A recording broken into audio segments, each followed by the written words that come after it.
আসসালামু আলাইকুম। প্রিয় দর্শক, আপনি কি কখনো স্বপ্নে নিজেকে চুরি করতে দেখেছেন?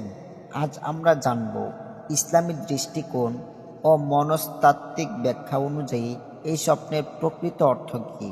নাম্বার ১, ইসলামী দৃষ্টিকোণ। ইসলামের স্বপ্ন ৩ ধরনের হয়। নাম্বার ১, রাহমানি, আল্লাহর পক্ষ থেকে ভালো স্বপ্ন। নাম্বার ২, নাফসানি, নিজের চিন্তা ভাবনার প্রতিফলন। নাম্বার ৩, শয়তানি, শয়তানের ধোঁকায়, ভীতি বা গুনাহের ইঙ্গিত। স্বপ্নে চুরি করা অনেক সময় শয়তানি বা নাফসানি স্বপ্ন হতে পারে। ইমাম ইবনে সিরিন রাহিমাহুল্লাহ বলেন, যে ব্যক্তি স্বপ্নে চুরি করতে দেখে সে হয়তো এমন কোনো গুনাহের পথে ধাবিত হচ্ছে যা সে গোপনে করতে চায়। এটি হতে পারে আত্মসমালোচনার একটি সতর্ক সংকেত। হয়তো আপনি নিজের জীবনে কোনো ভুল পথে অবলম্বন করেছেন বা অবচেতন মনেও তা ভাবছেন। নাম্বার ২, মনস্তাত্ত্বিক ব্যাখ্যা। মনস্তাত্ত্বিকভাবে স্বপ্নে চুরি করা মানে হতে পারে আপনি জীবনে কিছু হারানোর ভয় পাচ্ছেন। আপনার ভেতরে অপরাধবোধ বা গুনাহ ইচ্ছা কাজ করছে, অথবা আপনি এমন কিছু পেতে চাচ্ছেন যা আপনার আয়ত্তের বাইরে।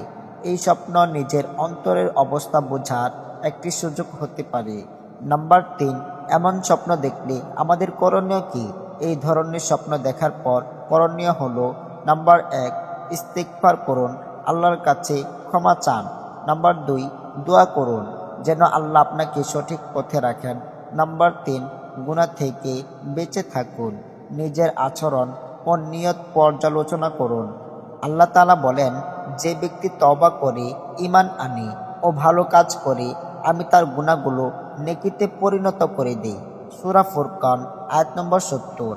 প্রিয় ভাই ও বোনেরা, স্বপ্ন আমাদের জীবনেরই এক প্রতিফলন।